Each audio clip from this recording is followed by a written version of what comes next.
Aller vers l'ange de l'universalité, c'est vouloir s'ouvrir, sortir d'un concept limité de soi et aller à la recherche de notre être véritable, s'approcher de notre source originelle, toucher les fondements mêmes de notre origine divine.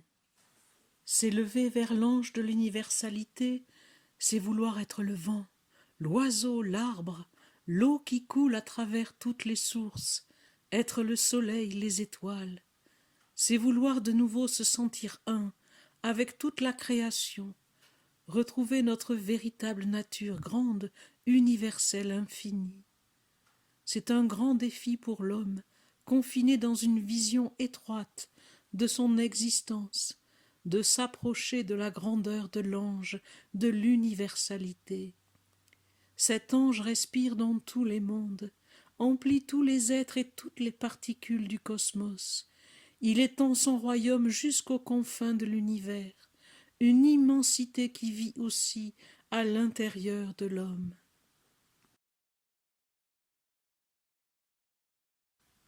L'ange de l'universalité vibre sur une toute autre fréquence, émane et rayonne la haute vibration de la pureté originelle, de la source où tout est un. Il nous rappelle vers un monde d'unité et la haute conscience de notre appartenance au cosmos dans sa globalité. Cet ange veut de notre vivant nous débarrasser de la vieille peau de notre existence terrestre séparée, pour nous faire embrasser un monde vaste de grandeur et d'éternité. L'ange de l'universalité émane tout autour de nous une vibration totalement à contre-courant de nos modes de vie et de pensée. Il représente un défi gigantesque, celui de nous élever vers sa grandeur et de sortir de nos illusions. Pourtant, étant la loi véritable qui embrasse et emplit tout l'univers, toutes les formes d'existence, il est la grande vérité qui appelle à l'éveil, la force lumineuse qui s'approche de l'humanité pour lui suggérer un retour à l'intelligence cosmique et insuffler une force de guérison colossale à l'ensemble de la création.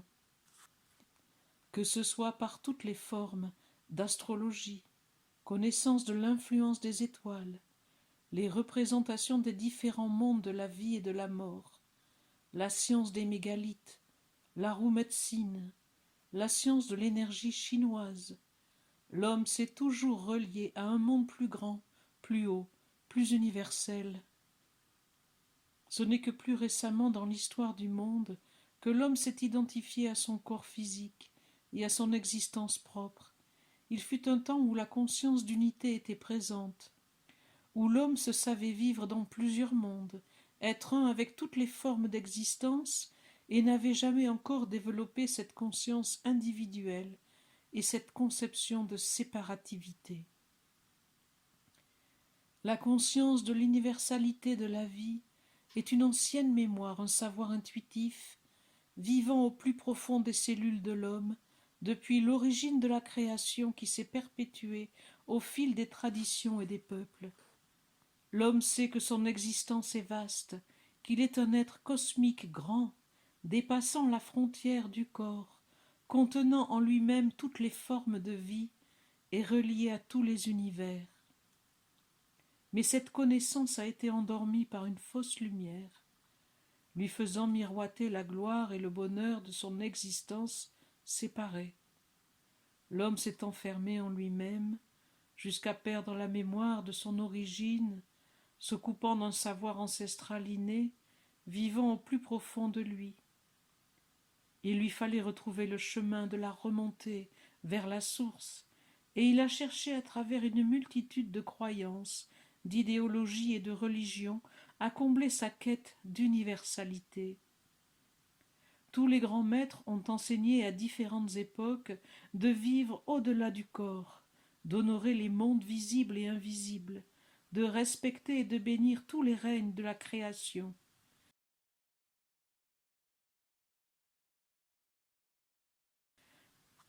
Dans les mondes subtils, le genou est entouré de deux spirales, une étroite qui part de sa base pour remonter en entonnoir et s'évase jusqu'aux cuisses. L'autre qui part de son centre pour former une spirale horizontale. Ces deux spirales forment la croix de l'équilibre, là où tout le poids du corps repose, la jonction des forces végétales, la jambe, et animale, les cuisses. Des articulations fluides, libres et souples permettent une harmonisation des spirales. Les genoux sont placés dans un endroit stratégique du corps, où ils sont sujets à recevoir des influences disharmonieuses, négatives, qu'ils sont amenés à transformer, comme la nuque, qui forme un carrefour stratégique du haut du corps, en faisant jonction entre le haut du tronc et la tête. Les genoux font jonction entre la terre et les cuisses, la justice.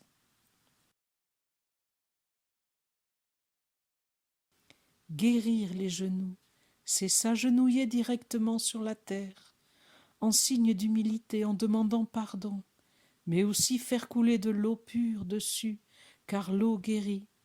Les genoux sont comme les yeux de la partie inférieure du squelette.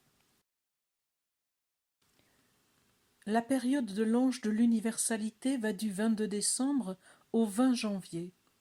À cette période, retranché dans les profondeurs de l'hiver, l'homme comme un arbre regroupe et concentre des énergies pour pouvoir les partager avec l'univers, se préparer à vivre la floraison du printemps et ensemencer le monde de sa propre semence, qui a été nourrie de son feu intérieur tout l'hiver. Il se prépare à une résurrection. L'ange de l'universalité nous dit « J'emplis le monde de lumière. Je bénis ce qui, comme le soleil, irradie la joie et fait naître la lumière en l'autre. » Les 12 anges fils, reliés à l'ange de l'universalité, la réussite, la connaissance, la reconnaissance, l'art, la victoire, l'attitude, l'anoblissement, l'ennoblissement, l'éveil, la grâce, la prospérité, l'argent, la musique. L'ange de l'universalité est lié à l'archange Uriel, à la constellation du Capricorne, à l'élément terre, à la planète Saturne, de genre féminin, lié au genou, à l'opale comme minéral, au magnolia comme végétal et à la couleur violet.